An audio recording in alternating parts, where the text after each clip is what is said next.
Hello friends, this is Neha and welcome to NV learning platform.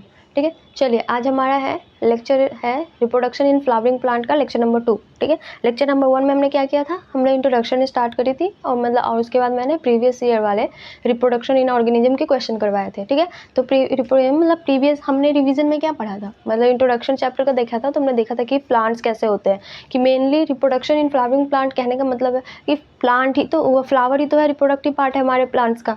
तो वो देखा था कि फ्लावर जो रिप्रोडक्टिव पार्ट है प्लांट्स की, उसके बारे में देखी थी, और उसके कितने कौन कौन से पार्ट्स होते हैं, जो वॉल जिसको बोलते हो आप की, तो उसके 4 वॉल्स होते हैं। जैसे कि कैलिक्स देखी थी, कोरोला देखा था, एंड्रोसियम और गाइनोसियम। जिसमें से कैलिक्स कोरोला क्या है, वो दोनों है non essential part, non essential in the case of reproduction के केस में, यहाँ क्योंकि हम पढ़ रहे हैं रिप्रोडक्शन, तो इस केस में बोल रहा है कि कैलिक्स और कोरोला का कोई पार्ट भाग्य नहीं देता है।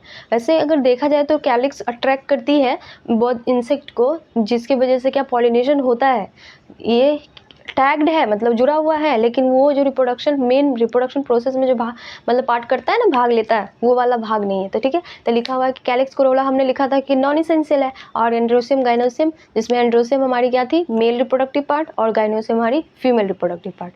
ठीक है, यहाँ तक हमने पढ़ लिया था। चलो अब स्टार्ट करेंगे आज से हम पूरा रिप्रोडक्शन पढ़ना। ठीक है, सबसे पहले लिखेंगे मतलब ये इसका प्री रिप्रोडक्टिव फेज में क्या होता है, प्री फर्टिलाइजेशन फेज। सो लिखिए, यहाँ तक पढ़ लिए थे। प्री फर्टिलाइजेशन फेज देखो क्या होता है, प्री फर्टिलाइजेशन। देखिए अब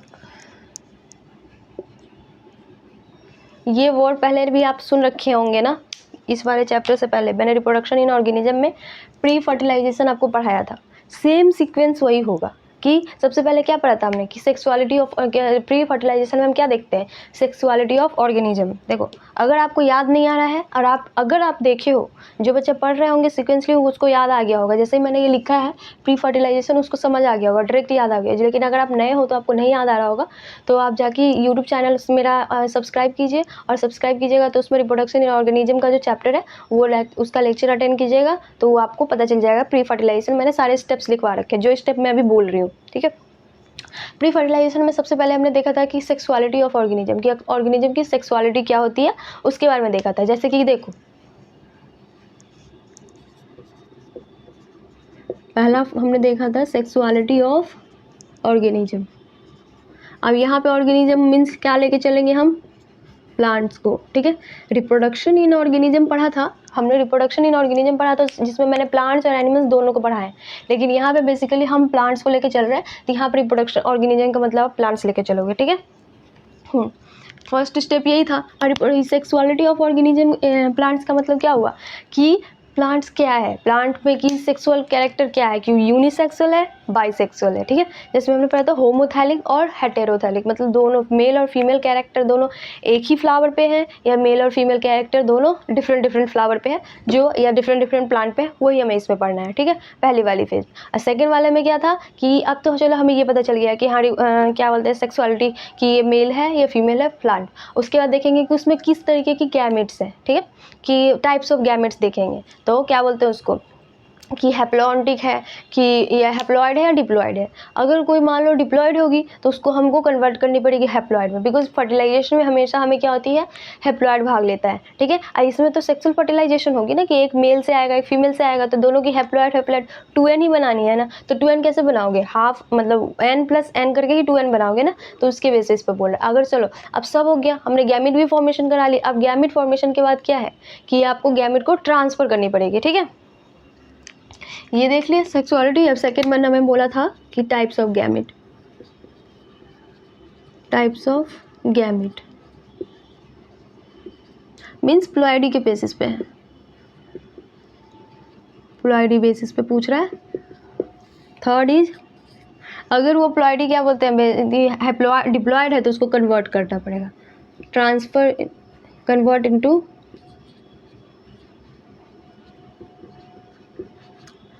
हैप्लॉइड फॉर्म। हैप्लॉइड मतलब उसका गैमेट फॉर्म, गैमेटिक लिख दो सीधे, convert into gamete. Gamete haploid होती है ना, गैमेट्स, ये ज़्यादा बेटर है। अब देखो हमने गैमेट बना ली। प्री रिप्रोडक्टिव फेज का मेन काम क्या था? गैमेट का फॉर्मेशन, क्योंकि गैमेट आगे जाके फर्टिलाइजेशन करनी है ना। प्री फर्टिलाइजेशन, फिर फर्टिलाइजेशन होगी, फिर पोस्ट फर्टिलाइजेशन होगी। यही 3 फेज होती है लाइफ की, मतलब रिप्रोडक्शन की। तो प्री फर्टिलाइजेशन में हमें मेन क्या करना है कि हमें गैमेट्स बनानी है, मेल और फीमेल दोनों की। मैंने डेटिंग वाला एग्जाम्पल दे के बताया था। देखो यहाँ तक जो गैमेट बन गए, अब उसको ये फर्टिलाइजेशन साइट जो होगी, वहाँ फर्टिलाइजेशन साइट तक अपने तक तो खुद नहीं जाए, मतलब इसको लेके जाना पड़ेगा कि ये तो क्या बोलते हैं हमारा, क्या इसको किसी न किसी, ये तो प्लांट एनिमल तो है नहीं कि खुद व खुद चला जाएगा। एनिमल्स के लिए कैरियर की नीड नहीं होती है, लेकिन ये तो प्लांट है, तो इसको लेके जाना पड़ेगा, या फिर किसी एजेंट के थ्रू, या फिर हवा, जो भी हो। जैसे 2 प्रोसेस, 2 देखते हैं ना कि एक बायोटिक और एक ए बायोटिक, 2 चीज़ होती हैं, 2 बायोटिक, ये सब पॉलिनेशन का ट्रांसफ़र करने के लिए। तो सबसे पहले लिखिए ट्रांसफ़र। अब इसके बाद transfer of gamete up to or लिखो, to fertilisation site. Fertilisation site तक इसको लेके जानी है, समझ गए? इसको फर्टिलाइजेशन साइट तक हमें क्या करना पड़ेगा?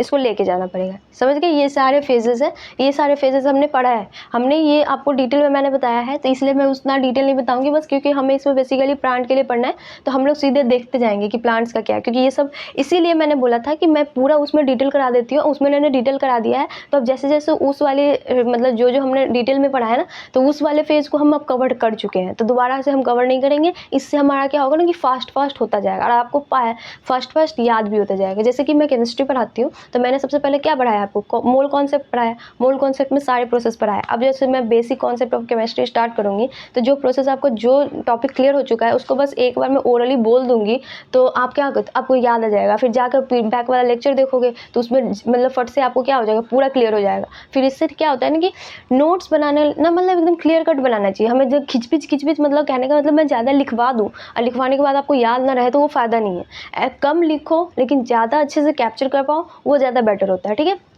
समझ रहे हैं? एक्स्ट्रा कुछ नहीं लिखना है और ना एक्स्ट्रा हमें कुछ पढ़ना है। मैं जितना नोट्स में करवा रही हूँ फिजिक्स और केमिस्ट्री और बायो, वो दोनों सफिशिएंट है एग्ज़ाम के लिए। बस क्वेश्चन के लिए बुक ले लो, क्वेश्चन के लिए मतलब जितने क्वेश्चन कर सकते हो। डेफिनेशन उसका फाइनाइट नहीं है, जितने क्वेश्चन करोगे उतना आपको अच्छे से कॉन्सेप्ट क्लियर होगा। उसमें और प्रॉब्लम्स आएंगी, तो अगर आपको प्रॉब्लम आती है तो आप मुझसे डायरेक्ट कांटेक्ट कर सकते हो। मेरा टेलीग्राम चैनल पे भी आप कॉल कर सकते हो, या फिर इंस्टा पे भी आप मुझे डीपी डायरेक्ट डीएम कर सकते हो, ठीक है? चलिए, मेरा इंस्टा हैंडल है जो आपको अबाउट सेक्शन में इसमें देखने को मिल जाएगा। यूट्यूब चैनल मेरा सर्च कीजिएगा और यूट्यूब चैनल के अबाउट सेक्शन में जाइएगा, तो वहाँ पे मेरा इंस्टा अकाउंट है, ठीक है? चलिए, एफबी भी कर सकते हैं आप अगर आपको चाहे तो, अगर कोई प्रॉब्लम हुई तो। चलिए, अब हम नेक्स्ट लेक्चर स्टार्ट करते हैं, ठीक है? तो यहाँ तक हो गया। अगर ये लिखना है तो आप लिख लो, अगर नए हो तो लिख लीजिए।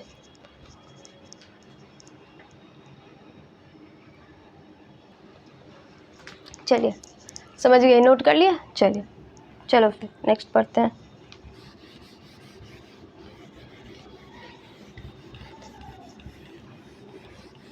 चलो, अब क्या है, अब हमारी तो हो गई। अब देखो क्या बोलते हैं, जब तक ये फर्टिलाइजेशन मेन, हम फर्टिलाइजिंग साइड क्या है हमारा, हमें बनाना है फ्लावर। लेकिन फ्लावर बनाने तक हमारे बहुत सारे चेंजेस आती है लाइफ में, ठीक है?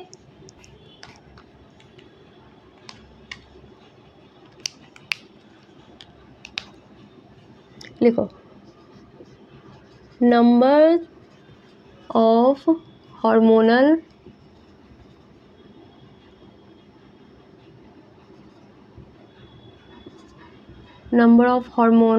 एंड स्ट्रक्चरल, एनसीईआरटी की लाइन है ये, structural changes occur to initiation of flowers। देखो,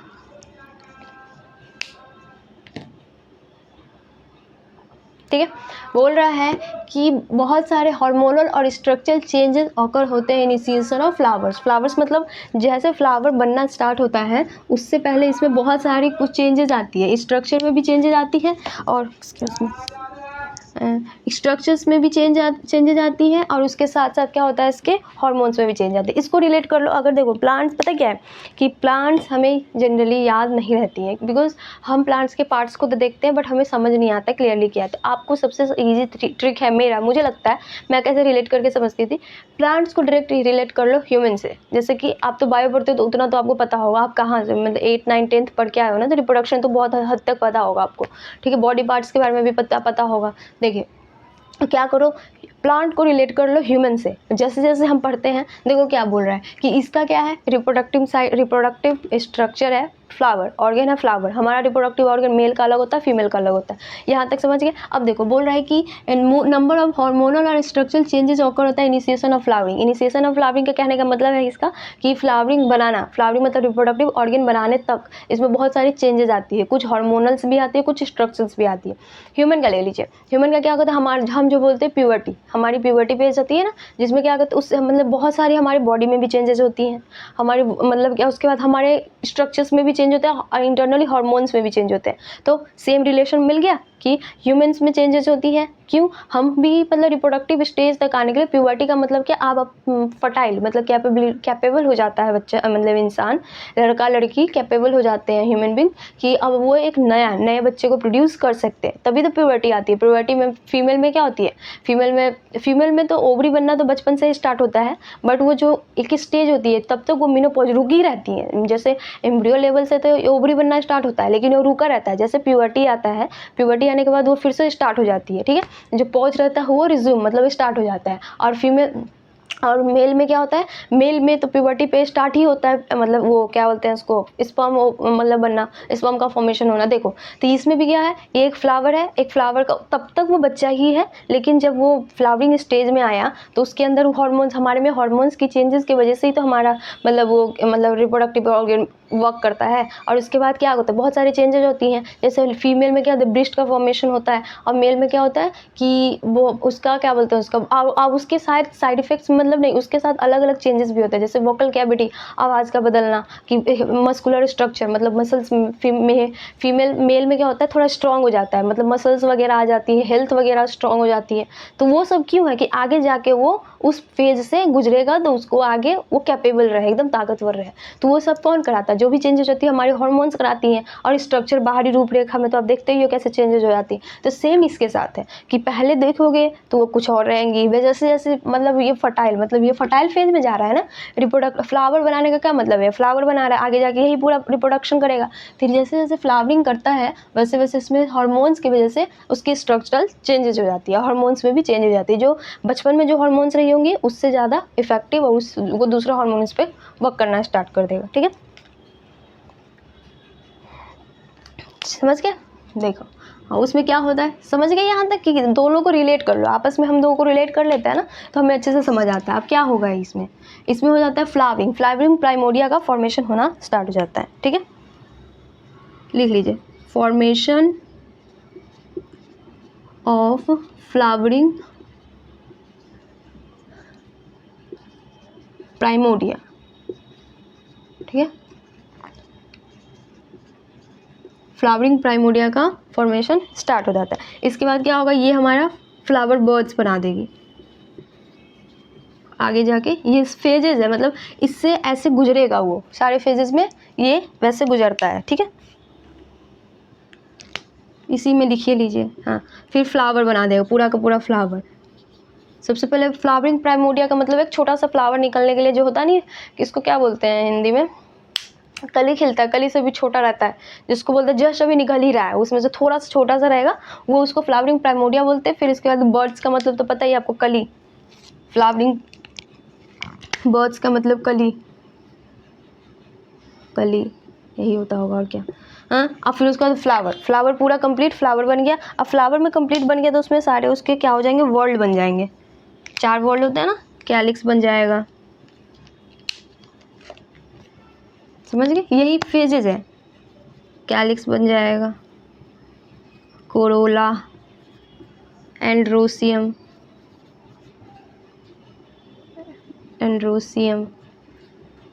गाइनोसियम,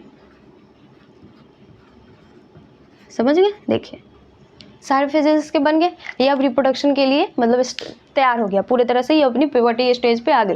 ह्यूमन में प्यूबर्टी बोलते हैं, इस वाले में ये है पूरा का पूरा क्या हो गया, अपना जुवेनाइल फेज से निकल के एडल्ट फेज में आ गई। अब ये रिप्रोडक्शन के लिए रेडी है। क्यों? क्योंकि रिप्रोडक्शन के लिए मेन पार्ट इसको क्या चाहिए, एंड्रोसियम चाहिए, गाइनोसियम चाहिए, आ गया इसका।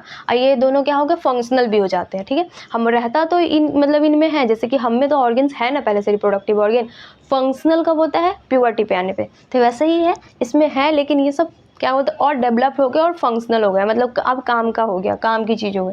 कैलिक्स कोरोला, ठीक है। अब देखो सब बन गया, नोट कर लो।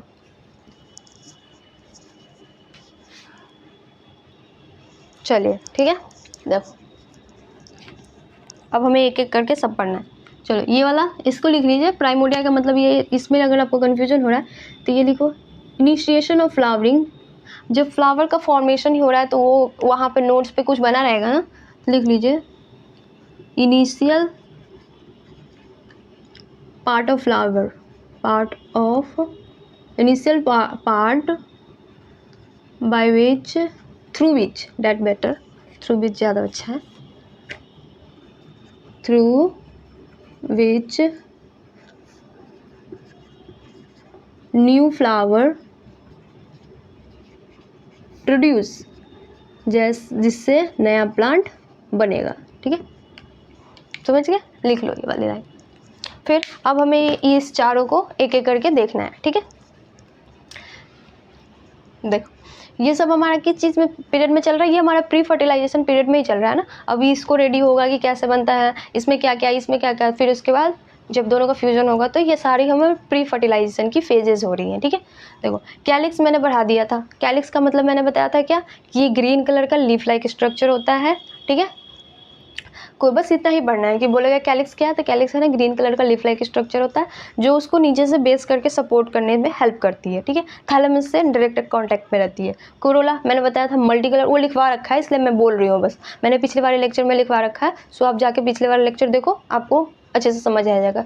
इसलिए देखो कोरोला, कोरोला क्या होता है, ये होता है जो पेटल्स, जिसको आप पेटल्स बोलते हो ना, कि वो होता है इसका ये मल्टी कलर भी हो सकती है, ये कलर भी हो सकती है, डल कलर भी हो सकती है, ब्राइट कलर भी हो सकती है, आप सब देख चुके हो। ठीक है, और उसके बाद क्या है, androecium male reproductive organ, gynoecium female reproductive organ. ठीक है, अब इस दोनों को भी मैंने लिखवा दिया, लेकिन अब इस दोनों का हम डिटेल पढ़ेंगे। ठीक है, पूरा का पूरा डिटेल की, जैसे कि मेल रिप्रोडक्टिव ऑर्गन है, लेकिन हमारा क्या बोलते हैं इसको, ये क्या मेल गैमिट क्या बनती है प्लांट्स में, वो देखो वो कैसे फॉर्म होता है रिप्रोडक्टिव ऑर्गन से, वो देखना है। और फीमेल रिप्रोडक्टिव ऑर्गन से गैमिट कैसे फॉर्म होता है वो देखना है। ठीक है, ये लिख लिए। चलिए अब हेडिंग डालो एंड्रोसियम।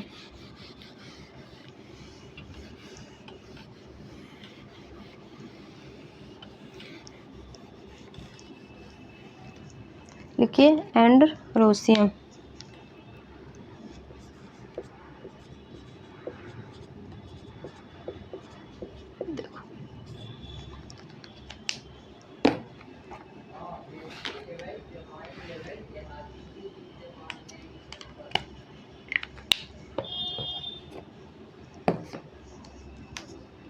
देखिए इसमें क्या, ये क्या है, ये है हमारा मेल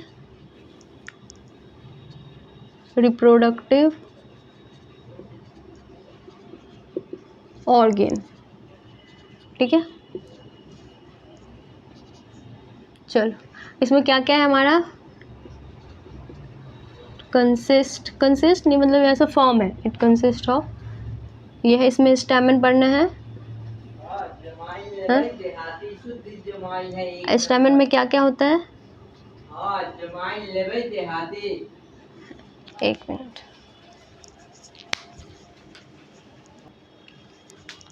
चलिए ठीक है, देखो क्या होते हैं हम, हाँ स्टैमेन। स्टैमेन में हमें क्या पढ़ना है, एक हमारी जो पार्ट होती है उसको बोलते हैं एंथर, दूसरा फिलामेंट। ठीक है, ये सबको हमें एक एक करके पढ़ना है। देखो अब यही है स्टेमन, स्टेमन के अंदर क्या होता है, माइक्रोस्पोरेंजियम, माइक्रोस्पोरेंजियम। ठीक है, यही माइक्रोस्पोरेंजियम आगे जाके हमारी बनाती है पॉलन ग्रेन। ये मैं बस लिखवा रही हूँ, आगे ये सब डिटेल में देखना है। चलो पॉलन ग्रेन्स। ठीक है,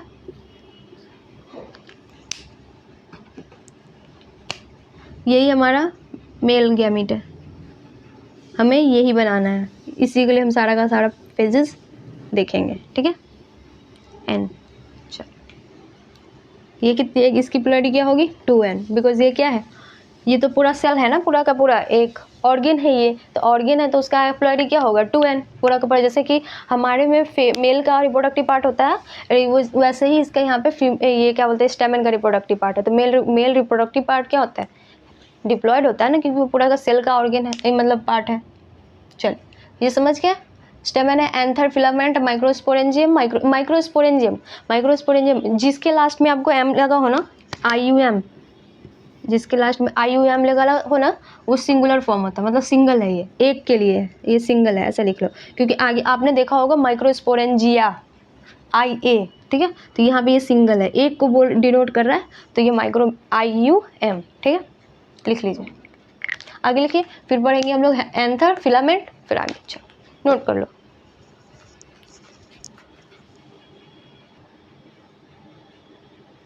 चलिए हो गया, नोट कर लिए, ठीक है। अब देखो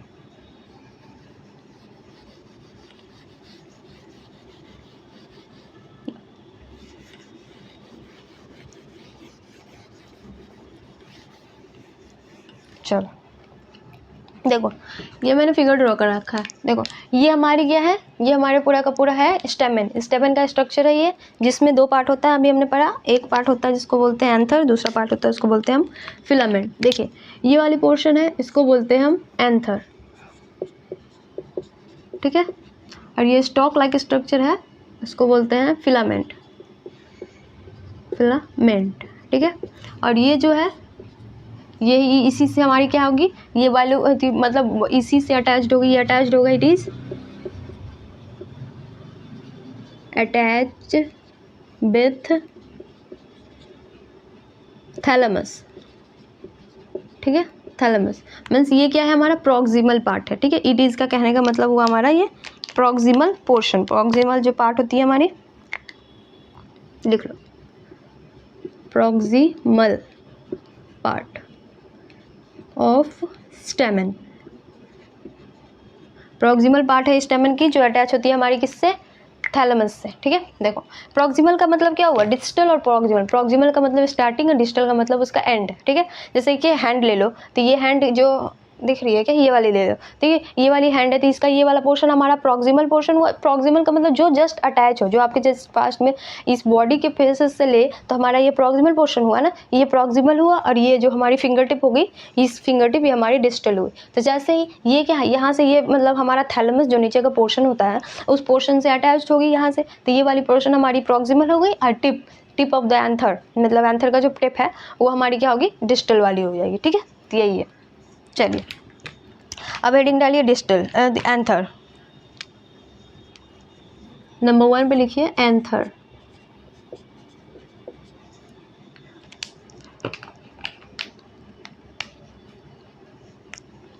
समझ गए। इट इज टर्मिनल, ये टर्मिनल पे होता है, टर्मिनल पोर्शन है, विच इज जनरली बाइलोब्ड होता है, ठीक है। बाइलोब्ड मतलब उसको काटोगे ना, हाँ, जैसे काटोगे इसको तो उसका ना 2 लूप दिखेगा, मतलब ऐसे रहता है, ठीक है। इसको मान लो ये वाली पोर्शन हमारी ये होगी, एक पोर्शन ये हो गई, एक पोर्शन ये हो गई, ठीक है। ये ऐसे रहता है, ये बस ये रहेगी ऐसे, नीचे से ये वाला एक ही रहेगा। स्टॉक जो है क्या बोलते हैं उसको, स्टाइल वाली, जो स्टाइल बोल रहे कि फिलामेंट वाली पोर्शन है जो हमारी एक ही रहेगी, और उसके साथ ऐसे, समझ गए, ये ऐसे रहेगी, ऐसे ले लो, ऐसे दिख रही है, ऐसे रहेगी। ये नीचे वाली पेन की जो ये मार्कर है, मार्कर वाली हमारी हो गई ये का फिलामेंट है, ये वाली जो हो गई ऊपर जो मेरा बस हाथ है जो, तो हमारी क्या होगी, एंथर हो गई, ठीक है। चलिए ऐसे ही रहता है।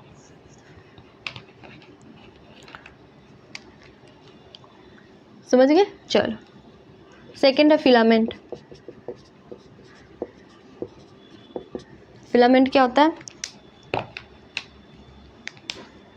ये लॉन्ग है, देखने से ही लग रहा है, सिलेंडर, ठीक है। Stock like structure stock like structure होता है विच अटैच टू, मैंने लिखवा ही दिया यहाँ पे, विच अटैच बट डेफिनेशन लिखवा, which attach to the thalamus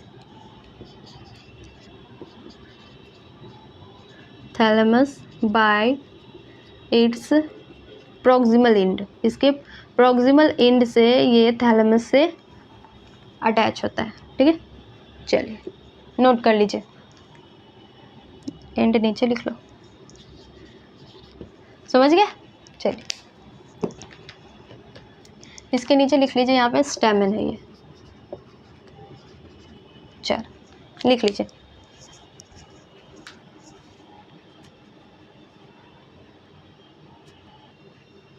चलिए हो गया, चलो सो आगे लिखिए।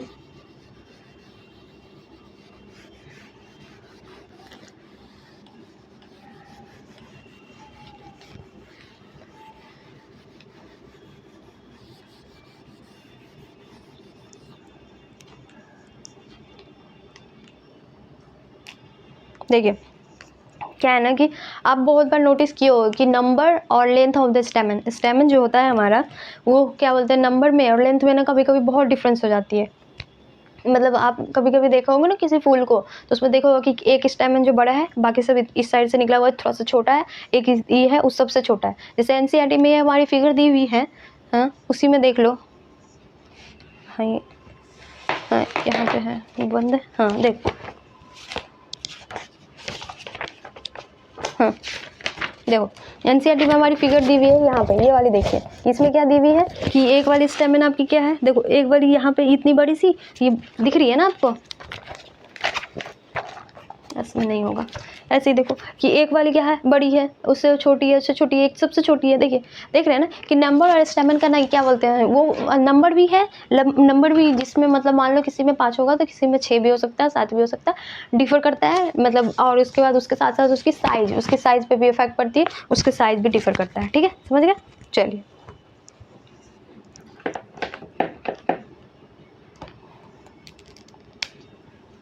सो ये लिख लीजिए नोट करके, number and size of stamen is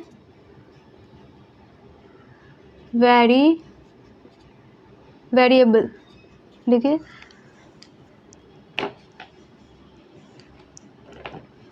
note कर लीजिए इसको, ठीक है।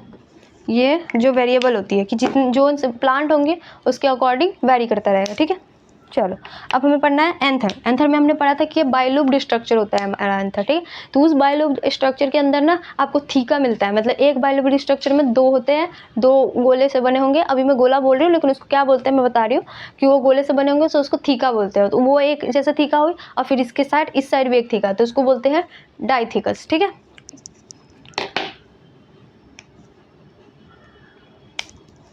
एंथर करके लिखिएगा जो हम एंथर लिख रहे थे।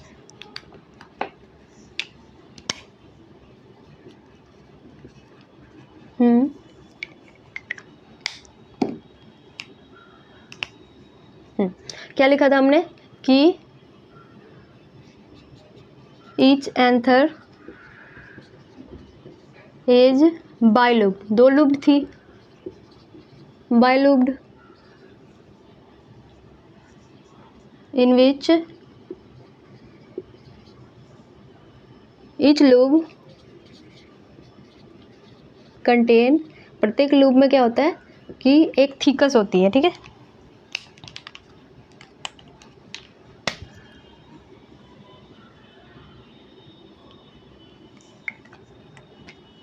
हाँ ठीक है, ईच लूब कंटेन 2 थीका, प्रत्येक लूप कंटेन करती है हमारी 2 थीका, 2 थीका कंटेन करती है। मतलब ये जो अभी मैं स्ट्रक्चर लिखवा रही हूँ वो उसी के लिए इसको क्या बोलते हैं हम, सो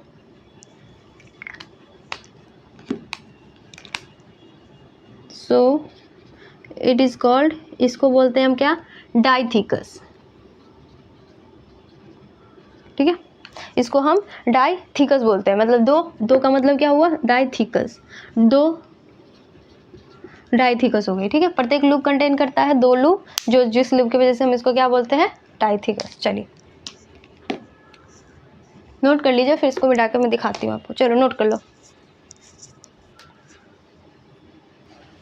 चलिए ठीक है, समझ गए। ये 2 लूप का होता है। देखो अब ये देखो, ये बनाया है, ये क्या है, ये ट्रांसवर्स सेक्शन है, ठीक है। मान लो कि हमने ये वाला बनाया था एंथर, ठीक है, तो ये वाली हमारी इस पोर्शन से देखिए, ये वाली हमारी एंथर है, तो उसको ऐसे काटेंगे ना, मीन्स ऐसे, तो ऐसे काटने के बाद आपको ऐसा कुछ दिखेगा, ठीक है। ये वाली कुछ ऐसी दिखेगी, जिसमें क्या दिख रही है कि देखो एनसीईआरटी में भी दी है, क्लियर हो जाएगी आपकी। हाँ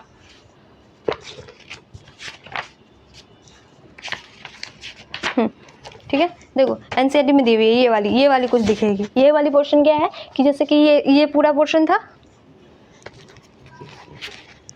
एक मिनट बस,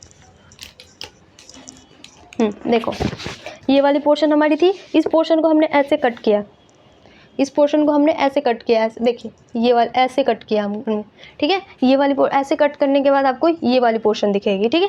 तो यही वाली पोर्शन है, तो वही मैंने वहाँ पर ड्रॉ कर रखा है, ठीक है। चलो समझ गए। चलिए तो अब है ये वाला पोर्शन क्या था हमारा, एंथर है, और ये एंथर है, ये क्या है, हमारी फिलामेंट है, ठीक है, ये तो आपको पता है। अब एंथर में देखो ये वाली जो पोर्शन है, ये ग्रूव लाइक स्ट्रक्चर है ना, ये ग्रूव लाइक स्ट्रक्चर, तो यही आगे जाके ना ऐसा फट जाएगा। जैसे कि मैं हाथ हम बना रहे हैं, मैं अपना हाथ ऐसा रख रही हूँ, तो आपको ये वाली ग्रूव लाइक स्ट्रक्चर दिख रही है दोनों साइड, इस साइड भी और इस साइड भी। तो यही जब हमारा डेहिसेंस होता है ना, कि मतलब फ्लावर जब पोलन ग्रेन मैच्योर होने के बाद पोलन ग्रेन रिलीज होगा, तो यही वाली डेहिसेंस वाली ये दोनों ग्रूव लाइक स्ट्रक्चर है दोनों, यही धीरे धीरे धीरे धीरे डिटैच्ड हो जाता है, मतलब आपस में टूट जाता है, जिसकी वजह से सारे के सारे पोलन ग्रेन क्या होंगे, हमारे बाहर आ जाएंगे, ठीक है। ठीक है, तो ये ग्रुप लाइक स्ट्रक्चर है, यहीं से क्या बनेगा आपको, line of dehiscence, line of dehiscence,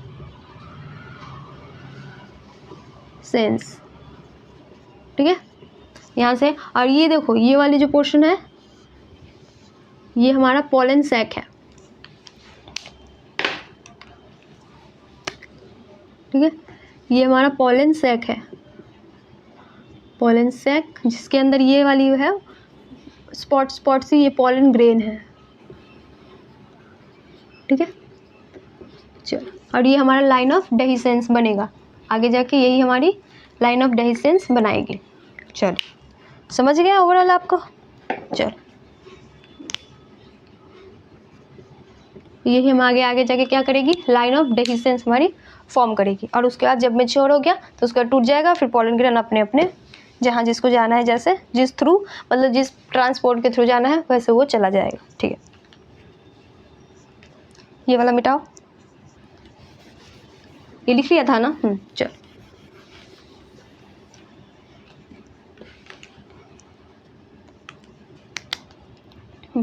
लिखिए, एंथर ऑफ 2 लूप्स, जो मैंने दिखाया, 2 लूप्स कहने का मतलब है हमारा ये वाली पोर्शन 1 लूप्स एंड 2 लूप्स, दोनों के दोनों जो हमारी पोर्शन है वो अटैच्ड किस चीज़ से होता है,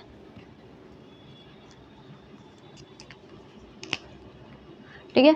anther of 2 lobes are separated, मतलब एक दूसरे से अटैच नहीं है, पूरी की पूरी तरह अटैच नहीं है, थोड़ा सा बीच में सेपरेशन है, जैसे एनसीईआरटी में क्लियरली दिया हुआ है, सेपरेटेड बाय और डीप, बहुत ज़्यादा अंदर तक गड्ढा तक रहता है पोर्शन, ठीक है, डीप, ये लिख लो, रेड से लिखो, ये जो इम्पोर्टेंट है ना उसको मैं रेड से लिखवा रही हूँ, ठीक है। हाँ, डीप ग्रूव होता है, ग्रुप किसको बोलते हो, एकदम गड्ढा को, ठीक है, डीप ग्रुप होता है, डीप के डीप ग्रुप होता है, ठीक है, एकदम गड्ढा रहता है, और वो किस साइड होता है, ये वाली पोर्शन सबसे इंपॉर्टेंट है, ये भी रेड से ही लिख लीजिए, इन ईच, प्रत्येक में, और फ्रंट साइड होता है, ये फ्रंट साइड, ठीक है, ऑफ एंथर, एंथर के फ्रंट साइड में होता है, ठीक है, ऐसे है। मान लो तो आपने इसको ऐसे देखोगे तो ये एक ही साइड ग्रुप बना रहता है, दूसरे साइड ग्रुप नहीं रहता है। मेरा हाथ इसलिए दिख रहा है, इस साइड देखो, इस साइड आपको पूरा टैग दिख रहा है, लेकिन इस साइड थोड़ा खाली दिख रहा है। तो यही जो साइड है ना, ये वाली साइड में क्या होती है, ये ग्रुप लाइक स्ट्रक्चर होता है, मतलब in front of the each नहीं, in front of side of anther के फ्रंट साइड पे जो लगा रहता है उसको हम बोलते हैं, ये सेपरेट होता है ग्रुप से, एक ग्रुप से सेपरेट होता है। ये फ्रंट साइड में दोनों साइड नहीं रहता है, याद रखना, दोनों साइड नहीं रहता। देखोगे ना तो एक ही साइड से टूटता है, दूसरे साइड तो डिटैच्ड होता ही नहीं है, ऐसे रहता है। इस फिगर में भी बनाया हुआ है, क्या है, एक नीचे से टूट गया, ऊपर का पूरा पोर्शन तो ऐसे ही है। ठीक है, ठीक है। एंड बैक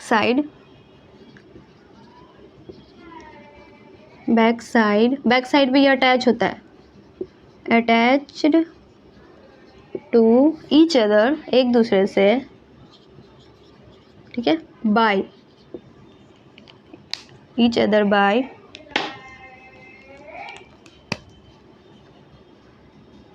बैंड ऑफ, जहाँ जो मैं रेड से लिख रही हूँ वो इम्पॉर्टेंट है, आप उसको क्या कर लेना, हाइलाइटर से मार्क कर लेना। मैं यहाँ पे हाइलाइटर यूज़ नहीं कर सकती ना, इसलिए मैं रेड से लिख रही हूँ। अभी रेड से लिख लो, या फिर आप हाइलाइटर साथ में हाइलाइटर भी रखा करो, हाइलाइटर से उसको क्या कर लेना, मार्क कर लेना। ठीक है, बैंड ऑफ वेस्क्यूलेटेड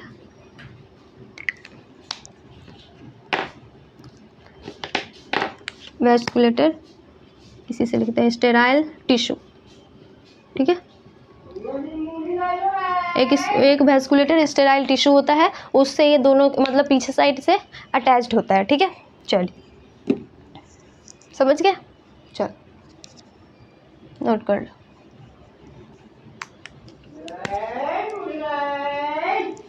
उसको बोल भी सकते हैं वेस्कुलेटेड है तो इसको क्या बोलेंगे, ये कनेक्टिव हो जाएगा एक दूसरे, कनेक्टिव टिश्यू भी यहाँ पे इसको बोल सकते हो, connective tissue.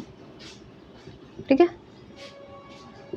Is called connective tissue. ठीक है, चलिए समझ आ गया।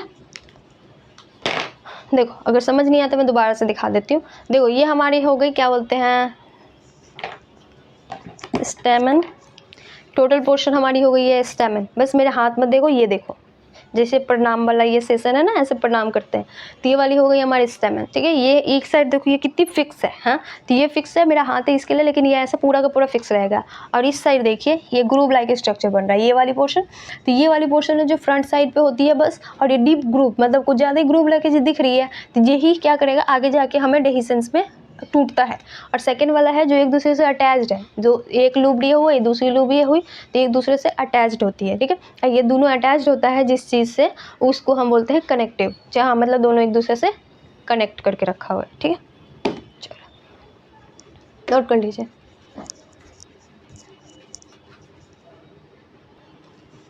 चलिए हो गया, यहाँ तक नोट कर लिया। ठीक है, आगे लिखो।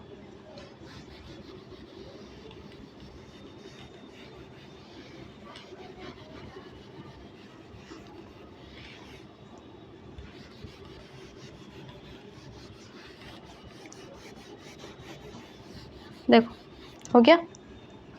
अब देखो क्या है हमारा, देखो एंथर है, उसी के बारे में पढ़ रहे थे।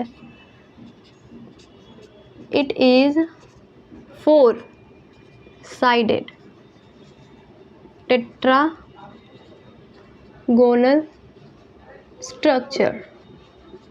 ठीक है, ये 4 साइडेड टेट्रागोनल स्ट्रक्चर होता है। देखो कैसे, आपको मैंने बताया था कि ऐसे ये वाली पोर्शन, तो उसको हमने कैसे ऐसे काटा। ठीक है, अब इसको काटने के बाद आप ऐसे देखो, इसको काटने के बाद आप ऐसे देखो,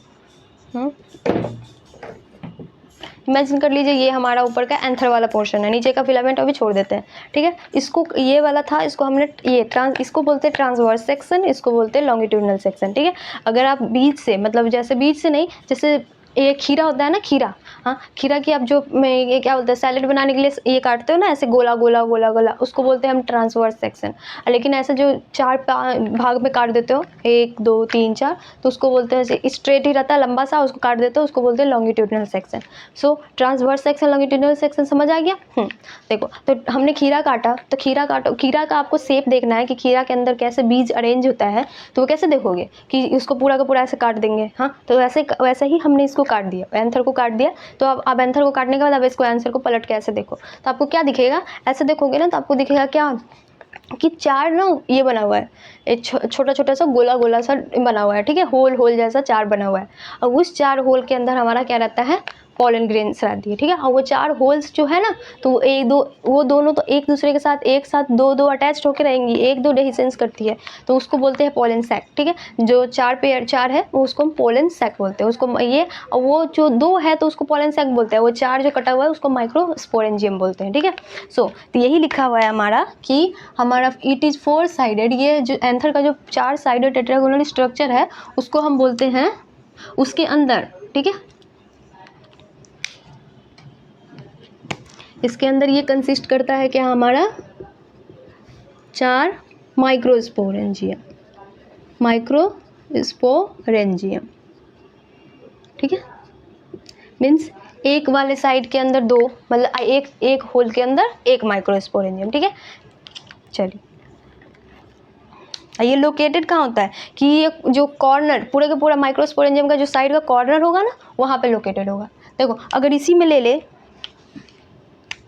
इसी लूप को ले ले, एक वाली ये लूप थी, दूसरी लूप थी, तो इसमें 1 2 1 2 4 हुई ना सारी, लेकिन ये दोनों एक दूसरे से अटैच्ड है, ये दोनों एक दूसरे से अटैच्ड है, तो इसको हमने बोला पोलन सैक। ये दोनों को हमने अटैच हुआ तो उसको पोलन सैक बोला, लेकिन एक माइक्रोस्पोरेंजियम ये है, दूसरी माइक्रोस्पोरेंजियम ये है, तीसरी ये है, चौथी ये है, ठीक है, समझ गया। चलो, और ये माइक्रोस्पोरेंजियम एकदम कोने में, जैसे कि अभी हम बनाते हैं, इसको मिटा देती हूँ मैं।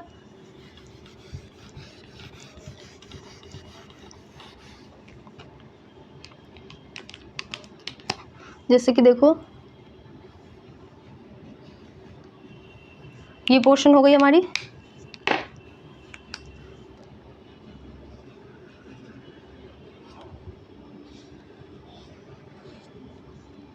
सेम साइज होगा, इसमें साइज डिफर हो रहा है तो उससे कोई मतलब नहीं है, ठीक है। ये साइज हो गई, ठीक है। 1 मिनट बस, चलिए, ठीक है। देखो ये समझ गए।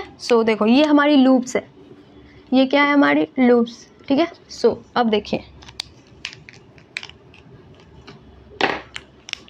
देखो ये है जो लोकेटेड होता है at the corner of each loops. 4 loops है तो 4 माइक्रोस्पोरेंजियम है, तो चारों के चारों क्या होंगे, 4 में कंटेन होंगे, ठीक है। अब एकदम कॉर्नर पे ये वाली पोर्शन हमारी है, तो यही हमारी क्या है, माइक्रोस्पोरेंजियम है, ठीक है।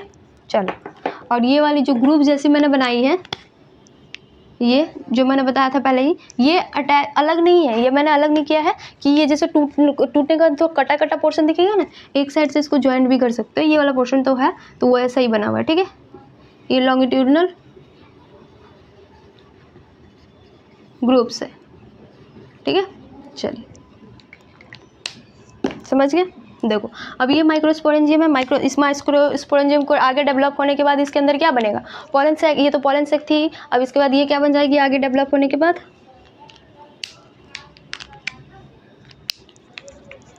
देखो ये फिर फर्दर डेवलपमेंट हो जाएगी इसमें,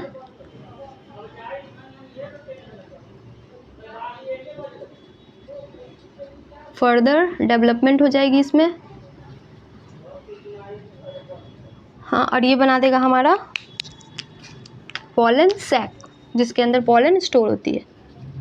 माइक्रोस्पोरेंजियम है, इसके अंदर हमारा ये बना देगा पोलन सैक, जिसके अंदर फर्दर पोलन स्टोर होके रहेगी, ठीक है।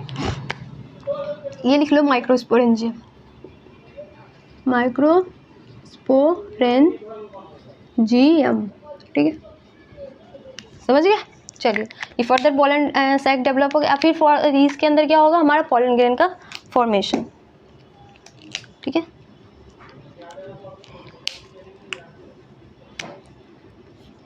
ये कंटेन करके रखेगी हमारी पॉलन ग्रेन्स।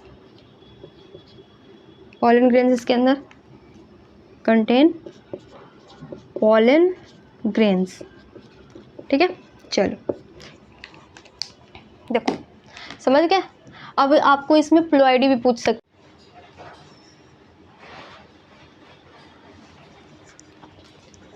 चलो ठीक है, यहाँ तक नोट हो गया। चलिए यहाँ आप देखो, अब इसमें क्या है, अगर आपसे प्लॉइडी लेवल पे भी पूछा जाए तो यहीं पे प्लॉइडी लेवल भी लिख सकते हैं। देखो क्या है, सबसे पहले क्या है हमारा एंथर। एंथर क्या है, ये पूरा का पूरा बॉडी का पूरा मेल रिप्रोडक्टिव पार्ट है, तो ये मेल रिप्रोडक्टिव पार्ट का एक पार्ट है, तो ये भी क्या होगी 2n ही होगी हमारे। ठीक है, ये 2n होगी। ठीक है, अब 2n से क्या हुआ, ये 4 है, ये कंसिस्ट करता है माइक्रोस्पोरेंजियम। इसमें भी कोई चेंजेस नहीं हुई, मियोसिस नहीं होती है जब तक, तब तक क्या होता है प्लॉइडी लेवल चेंज नहीं होता है, तो ये भी क्या हो जाएगी हमारी 2n ही होगी। ठीक है, अब देखो ईच लूप में पॉलन सैक होती है, तो पॉलन सैक जो होती है ये भी हमारी क्या होती है 2n ही होती हैं।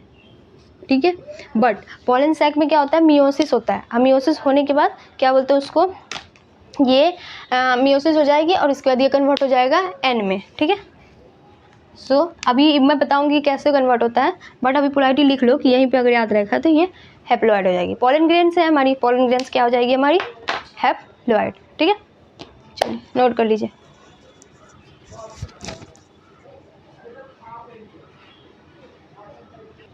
चलो हो गया, ठीक है। सो आज यहीं तक रहने देते हैं। ठीक है, चलिए एक दो क्वेश्चन कर लो अभी यहाँ तक पढ़ो उससे related.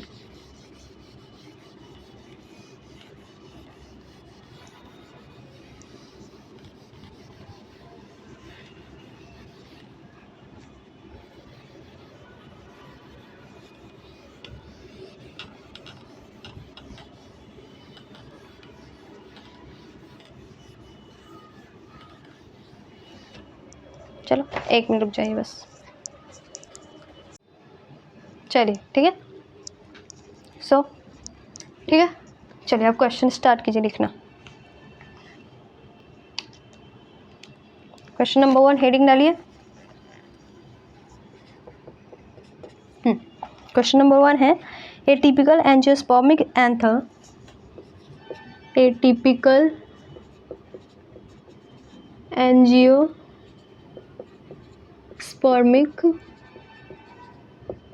anther is bilobed and tetragonal. Is bilobed and tetragonal.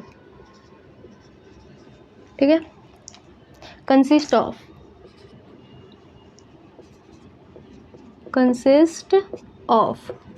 ठीक है, फर्स्ट ऑप्शन ये है आपको 2 माइक्रोस्पोरेंजियम,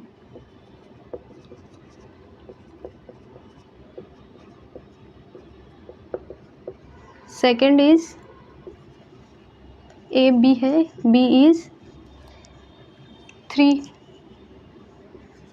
3 माइक्रोस्पोरेंजियम।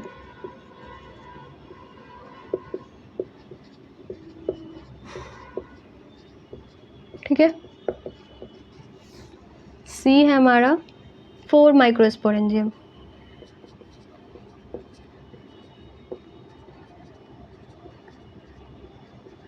ठीक है, एंड लास्ट है 1 माइक्रोस्पोरेंजियम।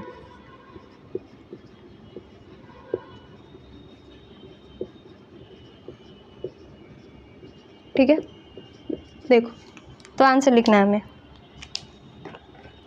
देखो बोल रहे एक टिपिकल माइक्रो थी एंजियोस्पर्मिक, एंजियोस्पर्म का जो एंथर होता है उसमें कितने मतलब माइक्रोस्पोर होते हैं, माइक्रोस्पोरेंजियम कितने होते हैं, अभी हमने पढ़ा है कि ये क्या है बाइलूप टेट्रागोनल है, उसमें 4 माइक्रोस्पोरेंजियम होते हैं। ठीक है, सो आंसर हमारा हो जाएगा सीधे इसका 4। ठीक है,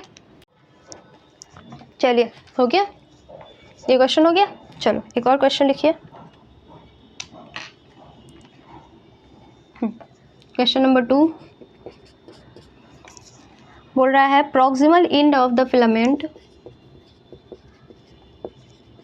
proximal end of the filament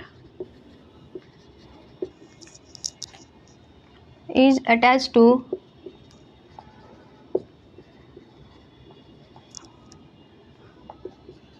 B। First option दिया है हमारा थैलेमस और पेटल।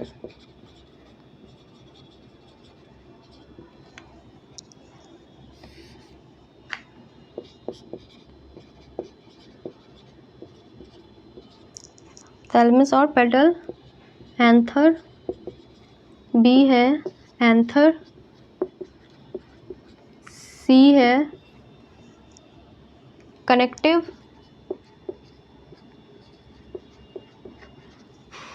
डी है, प्लेसेंटा। देखो बताइए क्या होगा आंसर इसका। प्रॉक्सिमल एंड हमारा किससे अटैच्ड होती है, प्रॉक्सिमल मतलब स्टार्टिंग वाली एंड थैलेमस से, ठीक है। थैलेमस दी और पेटल, पेटल भी तो वहीं से अराइज होता है ना, सबके सब ये फ्लावर है, ये मान लीजिए ये फ्लावर है ये वाली, तो यहीं से क्या बोलती है, ये हमारी थैलेमस हुई, इस थैलेमस से पेटल भी अराइज होती है, सेपल भी अराइज होती है और ओवरी भी अराइज होती है, सारी की सारी पोर्शन है उसके साथ थैलेमस, ये फिलामेंट का प्रॉक्सिमल एंड भी इसी को बोलते हैं, यहीं से अराइज होती है। चलिए नोट कर लीजिए। चलिए हो गया। चलो यहाँ तक में बस यही एक दो क्वेश्चन पूछेंगे इसी तरीके से, और इससे कुछ है नहीं, इतना ज़्यादा हार्ड था भी नहीं है, ठीक है।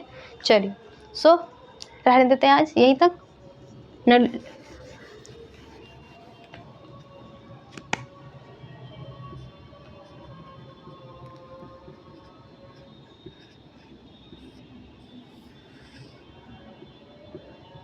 ठीक है चलो जाके पुराना वाला लेक्चर देख लो अच्छे से, और फिर वो अभी इसका यूनिट एक ही स्टार्ट हुआ है, सेकंड वाला है, तो अब अगर अभी से भी जाके आप देखोगे सीक्वेंस रहोगे तो पूरा अच्छे से हो जाएगा, ठीक है। चलो चैनल को सब्सक्राइब कर लीजिए और लाइक शेयर कर लो, आपस में दोस्तों के साथ फैलाते रहो, ठीक है। चलो और थैंक यू सो मच। चलिए अगर कोई क्वेश्चन हो, अगर कोई प्रॉब्लम हो तो आप मुझे डायरेक्ट इंस्टा पे आप डायरेक्ट मैसेज भी कर सकते हो कि अगर आपको इससे रिलेटेड कोई इशू है तो मैं आपको रिप्लाई कंफर्म करूँगी, ठीक है। चलो ओके बाय।